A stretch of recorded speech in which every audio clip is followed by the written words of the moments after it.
guys, welcome back to my channel. My name is Kristen. Welcome if this is your first time stopping by. Today's video is going to be the mid-year freak out book tag. I know I'm a little bit late, but I want to do it even if it's just for my records and nobody watches this. But I would love it if you would stick around and watch this because I have quite a few things that were surprising to me when I was going through these questions and answering them and picking out the books for them. So I'm so excited to get into this and share with you guys some of my new favorite characters and some books that I'm excited to read for the rest of the year. Okay, starting off strong, the first question is the best book I've read in 2024 so far. And this was a no-brainer for me because I loved this book. I cried around this book, which is another question later in the mid-year tag. But this book left me speechless and I honestly could not ask for more. And that is The 7-Year Slip by Ashley Poston or Poston. I absolutely devoured this book. I loved everything about it. I loved the characters. I loved the story. There was just so much uniqueness to this too. There's no other book quite like this that I've read so far, and this just captured my heart so much. And I absolutely fell in love, and I now have a new favorite author that I read all of their books and I'm obsessed.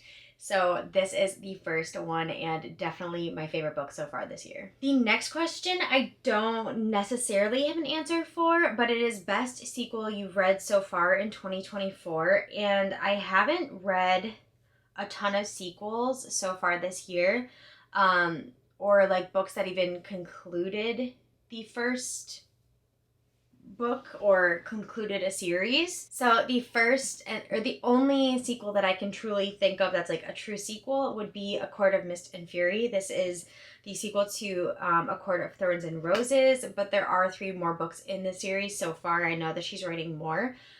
This was a 5-star read for me. It was an easy 5-star, but this I guess this would be considered my favorite sequel so far this year, but I haven't really read any others to compare it to. Question 3 is new release you haven't read yet but want to. I have 2 in this category, and the first one is The Catch by Amy Lee. I never know how to say her last name. I loved the set and X's and O's, so this is the third in that standalone interconnected book series, I guess. And this is the last one following the best friend, Mel, and her story. So I'm really excited to read this. This has been out for quite a while and I still haven't gotten to it. So this is definitely on my radar and I definitely want to finish this and read this for the rest of this year or before the end of this year. And then the other one is The Last Murder at the End of the World by Stuart Turton. I've never read anything from this author before. I honestly don't know too much about previous works he has read or he has written. But this book just sounds straight up my alley. Oh, he read 7.5 Deaths of Evelyn Hardcastle. Interesting. I didn't know that he wrote that.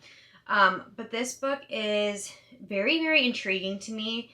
And it's about a murder mystery of a scientist that was that was like helping prevent this fog from overtaking the world, and now they're trying to figure out what happened because the security system has wiped everyone's memories away, and they're trying to find the person who's the murderer on the island, but they don't know that they're trying to find it. It's just very intriguing, a completely new concept and one that I'm very excited about. Okay, the fourth question is most anticipated releases for the second half of 2024.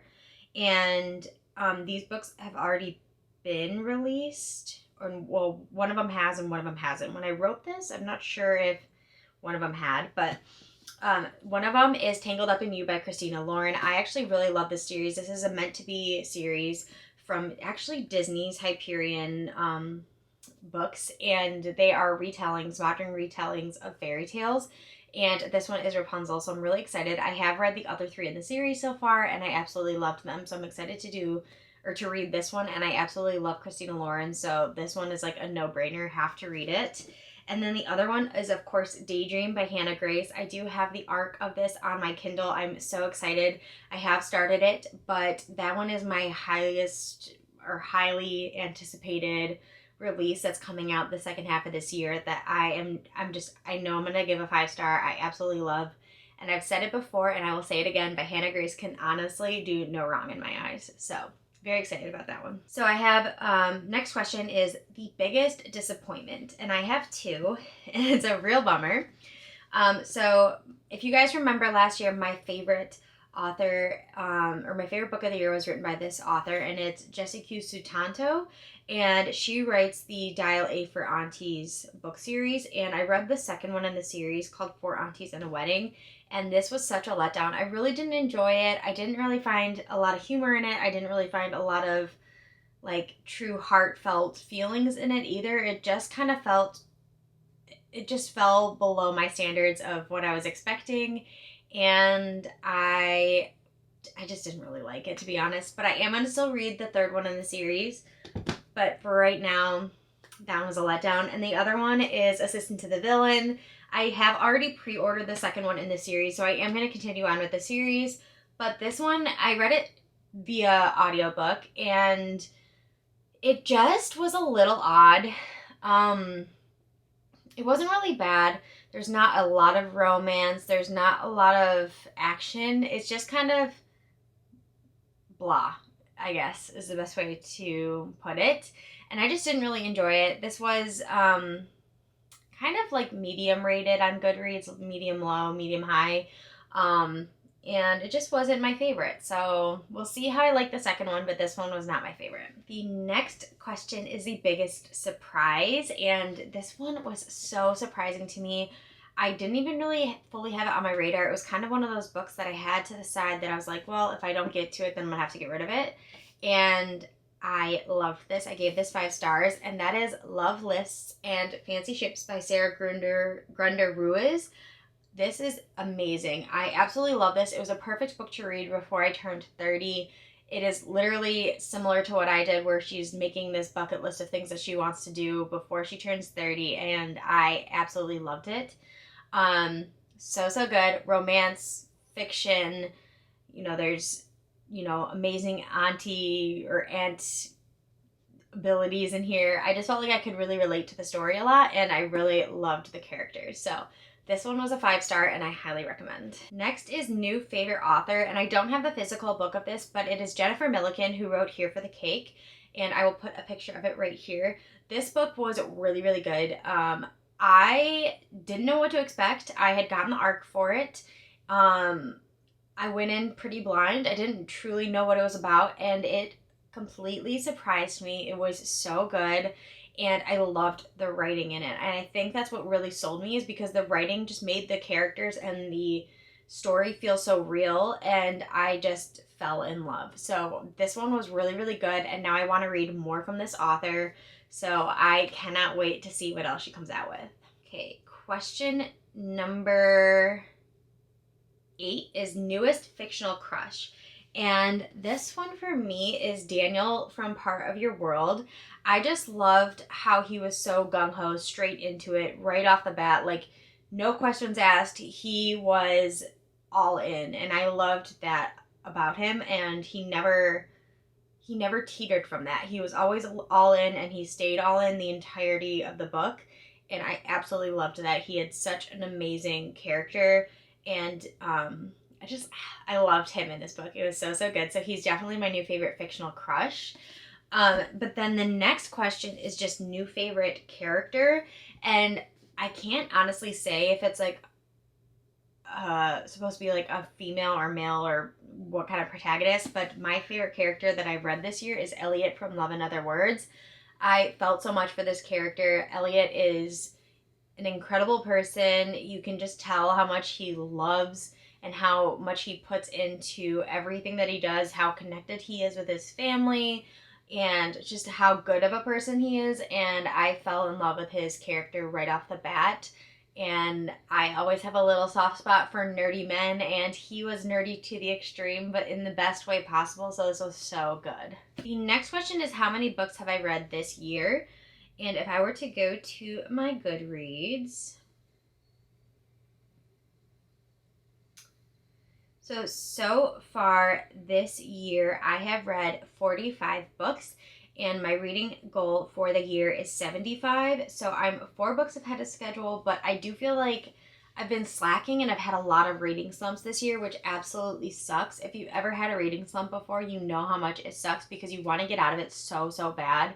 And then you'll read a book, but it just takes you forever to get through it because you just don't want to. It's not even that the book is bad. It's just like really hard to chug through and get in more invested and into the book, and it has been an absolute bummer. So right now I'm kind of in a small reading slump, but I was out of it. I had one like 2 months ago. I got out of it. I read a ton of books really quickly, and now I'm back into one, and it absolutely sucks. So we'll see how much longer it takes for me to get out of this one, and I'm hoping it closes up soon because I want to finish my reading goal this year. I'm so gung-ho about it. The answer to the question is 45. Next question is a book that made you cry. I already mentioned this, but I will mention it again, and that book is The 7-Year Slip by Ashley Poston. This book made me cry.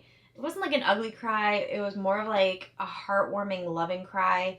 It was the moment when, further in the book, when she, let's just say, interacts with someone from her past, and it is just a beautiful moment, and I really, really loved it, and yeah, it got me in the feels for sure. Okay, a book that made me happy. So there's one that really stuck out to me this year that made me happy, and that is The Bodyguard by Catherine Senner. This book is so fun and exciting and enjoyable. There's really no negatives to it. There's no sadness, truly. There's a little bit of action. There's a little bit of family, found family. There's just like all these different elements that really played into it, and I just felt happy reading it. I felt happy after reading it, and I think that honestly is what made this book a total winner for me. I absolutely loved this book. Let's see. Next is favorite book to movie adaptation I've seen this so far this year. I don't have an answer for this one because I don't really watch a lot of movies that are adapted from books. That may change because I do want to see more of them. Currently I am reading The Hating Game, and I would like to see that movie that's already out. So maybe that will be it, but right now I can't really say that I've seen any. Let's see. Favorite post I've written this so far this year, or favorite post that I posted on here on YouTube. I really would say that my reflection of my 30 before 30 books was probably my favorite, just because I really enjoyed kind of recollecting and sharing the books that I read, what I loved about them, how they made me feel, and that was a really big accomplishment for me this year because I really wanted to get that done, and I'm very proud of myself for completing that list. And I would say that that is probably, yeah, it was just a very important post for me to post, not only to share with you guys because they were amazing books, but also just to share for me to look back on and see those 30 books that may or may not have changed my life or may have had a really important impact this past year for me. The most beautiful book that you've bought this year, and for me, that book has to be The Wren in the Holly Library. I just absolutely love the cover of this book. I have not read it yet, but I love the like bronze, rustic, kind of golden gate here with the birds. And then I absolutely love the sprayed edges with the leaves and the holly. It is so, so beautiful. I just think that this book is stunning. This book does have some amazing end pages. That looks like the One World Tower. I don't know if that is, but I just love that there is artwork included on the first edition, and this book is still readily available. I've seen it everywhere, but this is so, so beautiful. I love this, and it's probably my favorite, just like straight out, not like a special edition like Fairy Loot or anything, but like a book that you can purchase. I loved this one, and I thought it was so, so beautiful. The next one is, what books do you really need to read by the end of the year? And I have quite a few, but 2 or 3 that really stand out for me. The first one is Not in Love by Allie Hazelwood. As you guys know, I love Allie Hazelwood. This book I've heard is a little bit steamier than some of her other ones, and I don't know how I'm going to feel about it. We'll see. But this is, I read every single one of her books, so this one is definitely on top of my list, top priority. I think I'll love it. We'll see. But it's relatively new, like release, so I haven't seen too many people talk about it. So we will see how I feel about it. And then another one that is very important for me to get to this year is the reappearance of Rachel Price by Holly Jackson. I love Holly Jackson. A Good Girl's Guide to Murder is coming out on August 1st on Netflix, so I'm so excited. Everything that she writes, I love, and this is going to be no different. I just know that straight off the bat. So this is definitely a book that I want to finish by the end of this year, and I cannot wait. The next question is, how many 5-star reads this year? And let's take a look. Okay, so I have 16 5-star reads this year so far. I am a little bit of an easier rater, I guess, but part of it is I only really read books that I know I'm gonna love, and I do judge some harshly, but if it's a book that I truly feel like amazing about when I finish it, that's what really makes a 5-star. Some of them obviously will miss the mark. Some of them will not be quite what I expected, but I won't pick up a book that has like really, really low ratings or I haven't heard the best things about. I just avoid those books. So the books that I do read are ones that I've heard a lot about, I've heard great recommendations about, and tend to lean towards a higher rating for me. And then my last question to answer is 5-star predictions for the rest of the year, and I have a couple. So obviously the reappearance of Rachel Price is definitely up there for a 5-star rating. I just know that's gonna be a 5-star. Another one is The Spell Shop from Sarah Beth Durst. This is a newer release. This is a cozy fantasy, and I love a good cozy book, and I know that this one is going to be no different than any other cozy fantasy that I've fallen in love with. This actually says this was a good place with kind people who cared about each other. There was a unicorn in the woods, mermaids in the covers, and the best raspberries she'd ever tasted, and there was Lauren.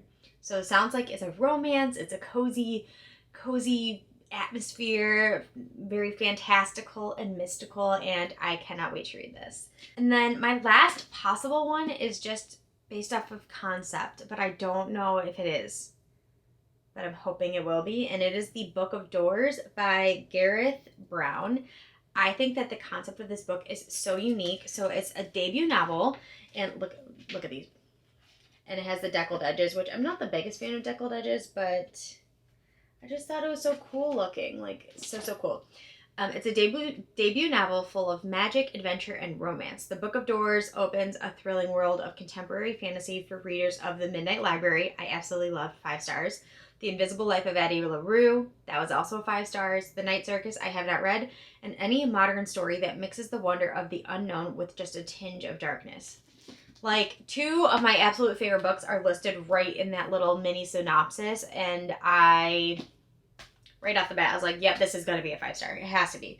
So I hope it's just as amazing as I'm expecting it to be.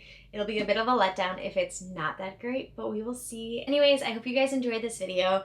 I don't know where the rest of this year will take us reading-wise, but I'm hoping for more 5 stars and good feelings and good books, because I just have fallen in love with reading so much over the past 2 years, and the reading that brings me so much joy really like gives my spirit so much love, and I absolutely love reading and enjoying the books and having those cozy moments where you're just like cuddled up and reading and taking in this new story in your hands. It's just absolutely incredible. But if you guys would like to join my family here, feel free to subscribe, hit the button down below. I would love to have you guys as part of my YouTube family. And without further ado, I will see you in our next video. Bye!